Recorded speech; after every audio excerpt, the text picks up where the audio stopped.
also across the world that were carried out by individuals who claim to be of our faith, and some of them may have been doing so under the pretense of Islam. And as a community, we've assessed the situation, we've been down this road before, and we've also worked on ways to respond. But it's important that our response as a community is one that is guided. Our response has to be a guided response.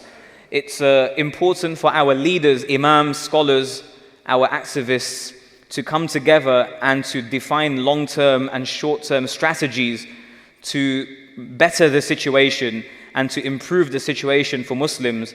And whilst the strategies are important, it's also important for us to really reflect on who we are as a community and what our role is in society today. So that's why I want to share a few minutes discussing this very important subject, this very important issue. We find ourselves in the middle of two extremes. We find ourselves in the middle of the extreme of the extremists and also the extreme of the Islamophobes. These are two types of extremes. We find an extreme narrative that is being taught and an extreme narrative of Islam that is being propagated. And we also find ourselves facing backlash. Now, I often say to people that Muslims are the biggest victims of extremism today, because Muslims are the victims of extremism that is being perpetrated and committed by people in other countries. And as retaliation, Muslims are the ones suffering in those countries. And we also see Muslims facing backlash worldwide in response and retaliation to what's happening overseas. And Muslims are forced to sometimes react, and Muslims are also forced to defend. And I believe that we've been in this cycle for the past 15 years, and it's a psychological cycle and battle that we're not able to breach and we're not able to come out of. For the past 15 years, Muslim communities worldwide have been condemning all of these atrocities, to the extent that condemnation and condemning has become the sixth pillar of Islam. Today, Muslims say Shahada, Salah, Zakah, Sawm, Hajj, and condemning. This is our sixth pillar almost. And I think it's important that we as Muslims don't need to condemn anymore. We don't need to condemn anymore because we've done enough condemning. And it doesn't matter how much we condemn, it falls on deaf ears. Therefore, if we are not condemning anymore, it's important for us to then address real issues. And the way to address these issues is manifold. So one of the solutions and one of the strategies that are proposed by some of our scholars and the imams and the activists and our leaders is that we engage and we strengthen our engagement with the wider community. That we engage in civic engagement, civic duties, and that we also become politically engaged by really going into the arenas that are necessary for us to go into and discuss with people and engage and talk and dialogue and bring about peaceful communication so that we could then, inshallah, live and coexist peacefully with people around us. And that's a strategy. Many Muslim communities have increased this strategy by hiring outreach directors and assistant outreach directors so that those individuals can be fully engaged in this very important arena. And I think Islamic centers need to start thinking broad like this. Yes, Islamic centers, we have imams, we have teachers, and we have resident scholars and so on and so forth. But we really need to employ individuals that are well equipped and well educated and know how to engage with the wider community, that can be engaged in sustainable long-term advocacy and networking, building partnerships with people of other communities. And that's one strategy, one way to move forward. But if we want a long-term solution, and if we want a solution that is going to be meaningful and a solution that's going to be good for our community in the long run, generations from now, years from now, decades from now, then it's important that we concentrate at a grassroots level. Grassroots level meaning that we think about developing and nurturing the youth. And I think it comes back to the greater question on assessment and self-assessment. The self-assessment means we need to ask ourselves some real tough questions. The first question we need to ask ourselves, who are we? Who am I and what is my role here? Now, if we ask people in the Muslim community, who are you and where do you come from? Then many people from the immigrant community will say that I am Pakistani, I am Indian, I am Palestini, I am Misri, I am from here and I am from that. And we speak about back home and we refer to our countries of origin and our countries of birth. That means that we haven't really embraced the country that we are living in. We haven't embraced the society that we're living in. If we look at the sunnah of the Prophet ﷺ and his methodology, we learn that when he migrated to Medina Munawwara, he made Medina his home and he became a citizen of Medina. Despite his affinity and deep love for Makkah Mukarramah, the Prophet ﷺ chose Medina as his home. Even after Makkah Mukarramah was liberated in the 8th year after Hijrah, the Prophet ﷺ chose to make Medina his home. He became a citizen of Medina. He had opportunities to move back to Makkah Mukarramah, the place of his origin, the place of his birth, the place which was the birth of Islam, the birthplace of Islam. But he didn't take this option. He embraced Medina, he made dua for the inhabitants of Medina. He made dua for the sanctity of Medina. He made dua that Medina be the sanctuary, just like the Makkah Mukarramah was the holy sanctuary. And just like Ibrahim alayhi salatu wasalam made dua for the inhabitants of Makkah, the Prophet sallallahu alaihi wasallam made dua for the inhabitants of Medina. Furthermore, the Prophet sallallahu alaihi wasallam encouraged the Sahaba that migrated from Makkah Mukarramah to Medina Munawwara to really adopt Medina as their new home. The Prophet ﷺ encouraged them to clean up the city and to be civically engaged. The Sahaba that migrated from Makkah Mukarramah cleaned the city of Medina, which was a polluted city. If we read the seerah, we know that the Prophet ﷺ's arrival in Medina caused some of the Sahaba that were Makkans to become sick, because the air of Medina and the environment of Medina was not conducive for them. So the Prophet ﷺ instructed the Sahaba, clean the city up, make this your home. And then the Prophet ﷺ encouraged them to cultivate land. And whatever land you cultivate, as an incentive, that land is now yours. So they really embraced their Medinan identity. What we learn from this is, when we have migrated from our motherlands, and we have moved away from our country of origin and our country of birth, and we've adopted this land as our new home, it's important that we embrace this identity of ours.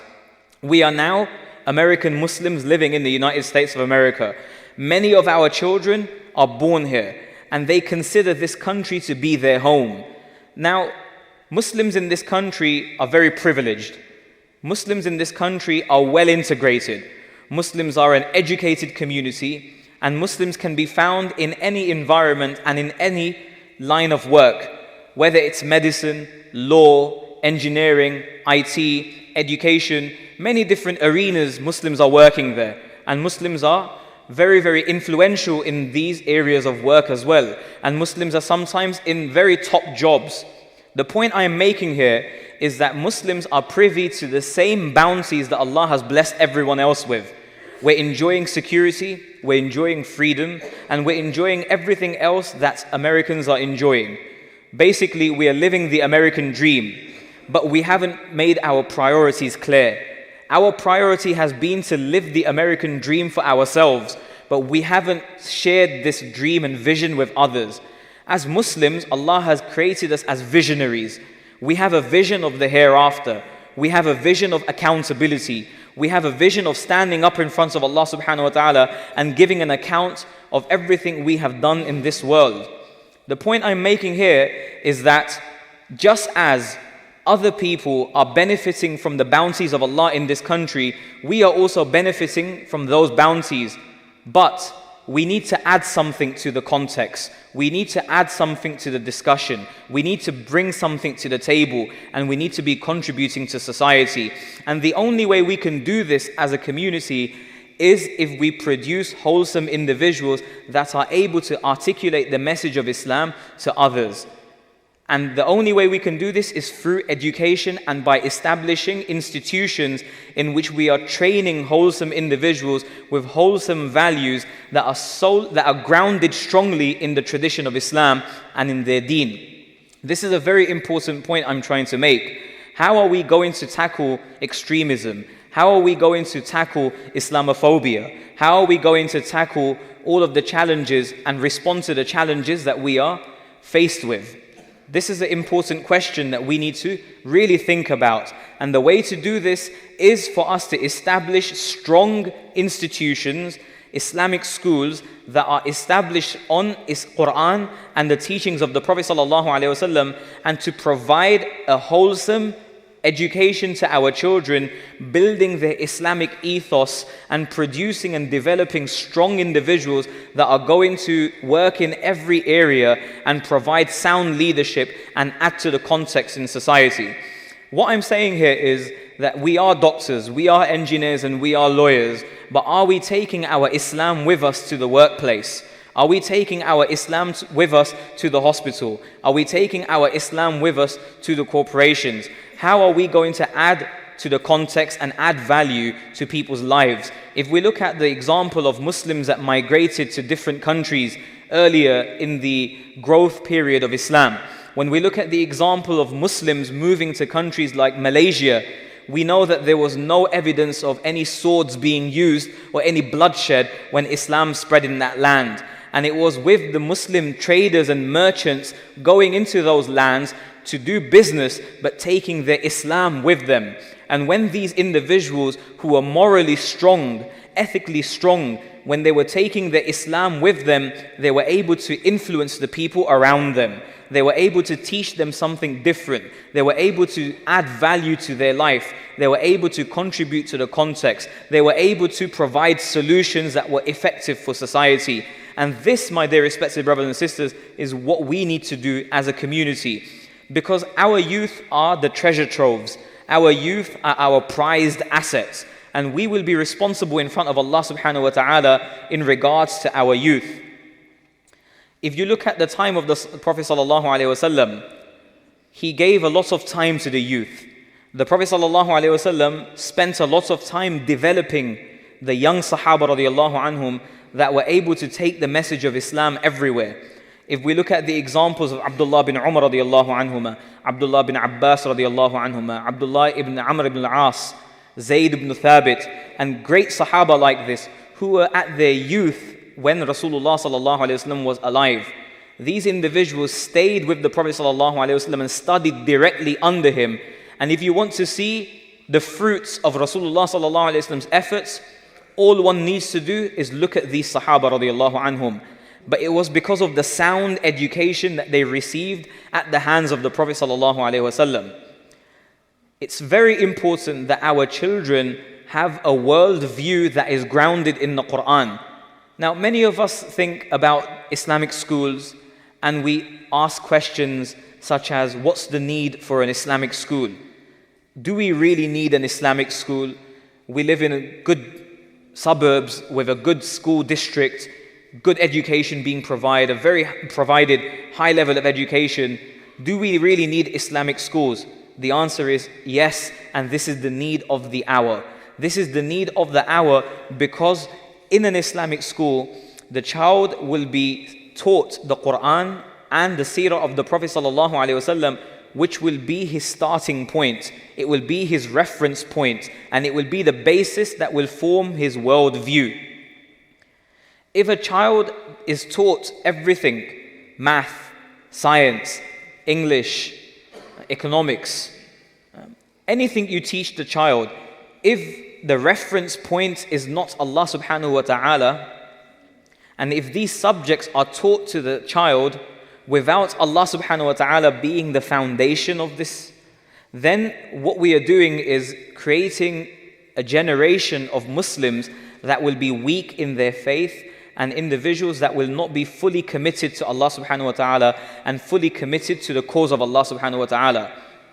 Whereas, if children are taught all of these sciences parallel to their deep learning of the Quran and parallel to their deep understanding of the Quran, and parallel to their deep understanding of the faith, then we are producing wholesome individuals that are morally strong, and that are able to take their deen everywhere, that who knows who he is. He understands his identity, he understands the context and the culture that he's living in, and he's able to take his Islam with him everywhere he goes.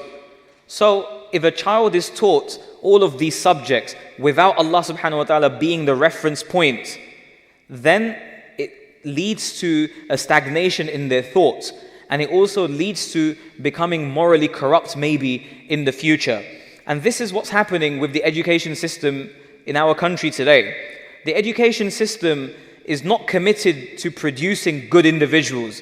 The education system today is committed to produce individuals that will be incorporated into the economy, and the education system seeks to produce individuals that have a high earning potential. That's the truth. It does not seek to produce individuals that are morally strong. The purpose of education today isn't to create a good man, a good individual.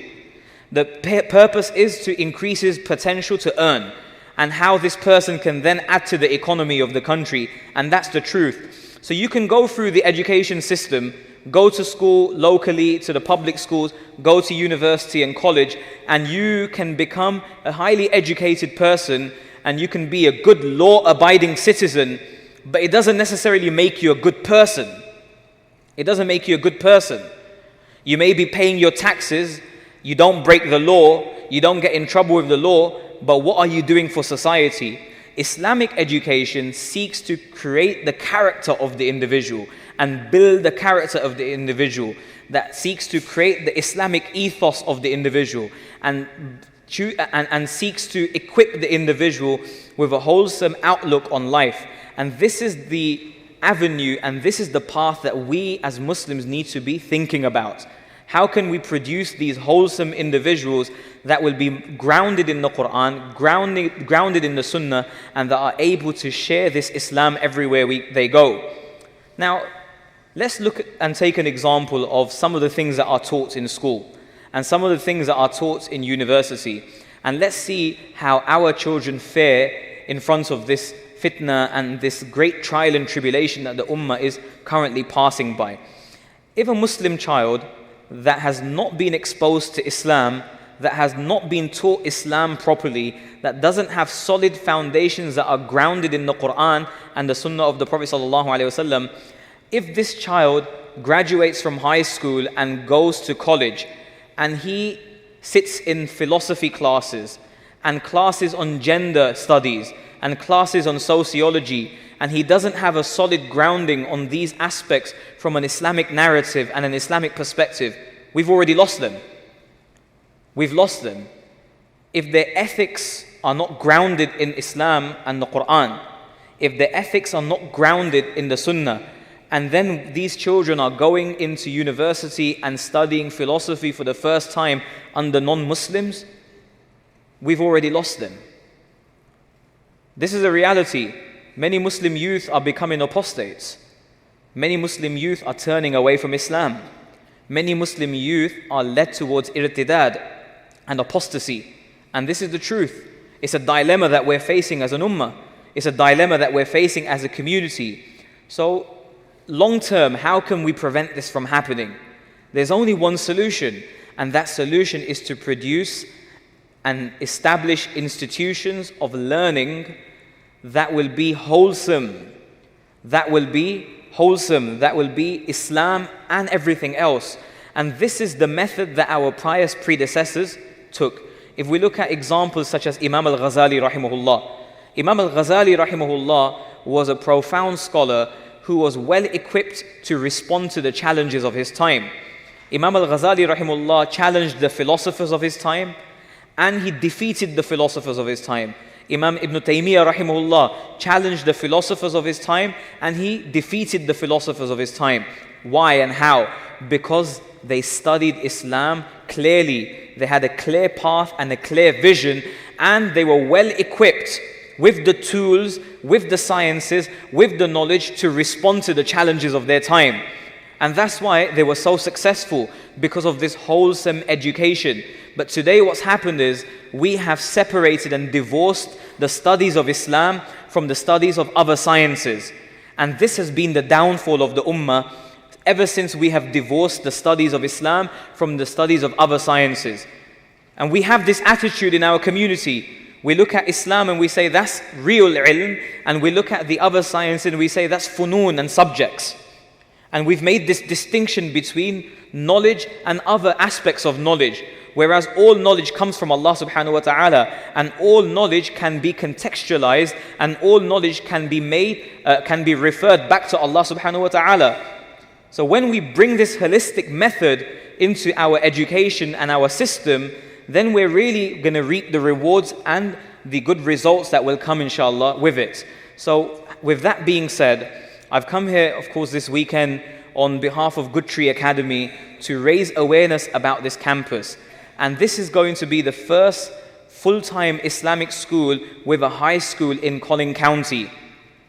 And this is extremely important because Collin County today is not what Collin County was in 2006 when I moved here from England. Collin County in 2006, the Muslim population was slightly smaller, but I believe that they have doubled and trebled and they've grown even more than that. Now we have 5 full big masajid in Collin County. Before, West Plano was the only big masjid in Collin County. Now we have EPIC. Now we have Islamic Association of Allen. Now we have the McKinney Islamic Center, and then the Frisco Islamic Center will be built very soon, and they're also in the building phase. We have 5 major masajid, big masajid, and it's important now that we think about the long-term vision for our youth. And the long-term vision for our youth is to build an Islamic school that goes all the way to high school, so our children can receive a wholesome education, so they can be confident Muslims, they can articulate Islam to the next generation, and they can provide effective solutions in any area of work. One of the scholars of the past, he was a great writer, Maulana Maududi, rahmatullahi alayh, and many of the brothers must be familiar with Maulana Maududi. And Maulana Maududi writes this very clearly. He says that we will be far more effective if we had a Muslim doctor, a Muslim lawyer, a Muslim scientist, a Muslim economist, a Muslim engineer. And what he means by this is that we cannot divorce Islam from our studies of other sciences. We have to take our Islam there, and we have to study these sciences through the lens of Islam. And our Islamic institutions and Islamic schools will provide this solution for the ummah. So I want to just share this great project, Good Tree Academy, and I want to garner support from this community. We have to be thinking long term, and we have to support our institutions so our institutions can grow and that we can produce leaders that will work in every single area and that will speak for Muslims. Because I mentioned earlier, we're well integrated, but we're not part of the establishment. We're well integrated, but we're not part of the establishment. We're not part of the policy makers. We're not part of the elite that makes the decisions for this country. And we will only do that when we embrace our identity, when we are not afraid of what Islam is, when we're not afraid to share our Islam, and when we're not afraid to provide solutions for people. So tomorrow, inshallah, at 11:30 a.m., there is a benefit dinner, fundraising dinner that will be, inshallah, taking place at the Crystal Banquet Hall for Good Tree Academy. The plans and the goals are to purchase a new building that, inshallah, will provide for a high school as well, because currently the Good Tree Academy goes up to 8th grade. And I was mentioning to you earlier, this is a critical age. This age, the high school age is a critical age. This is the time from the age of 7 onwards. Imam Ghazali rahimahullah mentions this is the age of distinction, the age of tamiz, when you start to be able to distinguish, when the child has an aptitude to think about things and rationalize things.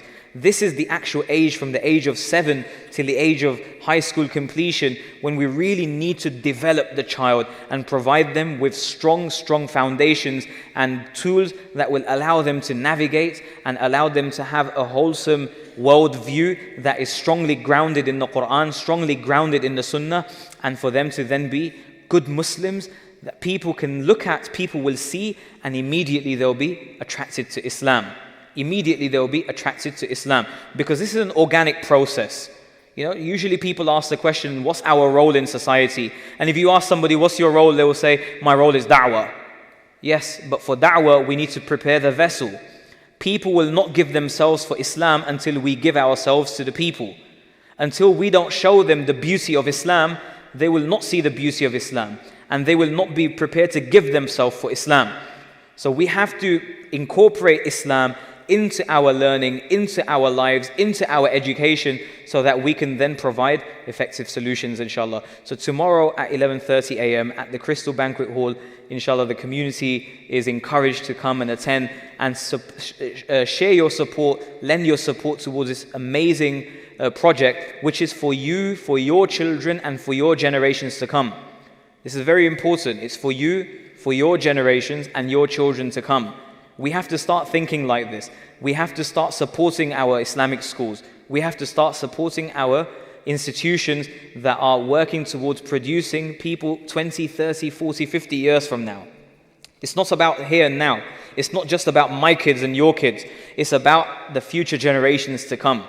We need to see our Islamic institutions provide a very high level of education, so children can be sent there, and Muslim parents will feel confident sending their children there, so they can then receive this wholesome education that we're speaking about. So inshallah, everybody will make the intention to be there tomorrow and lend their support. May Allah subhanahu wa ta'ala give us all the tawfiq. Wa akhiru da'wana alhamdulillahi rabbil alameen. Jazakallahu khair once more for giving us the opportunity to speak.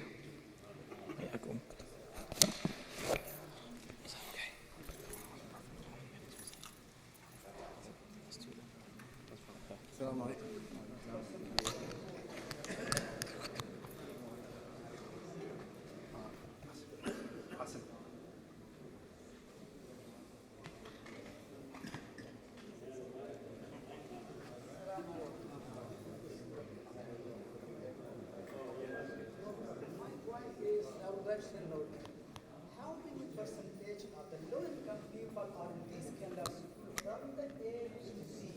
And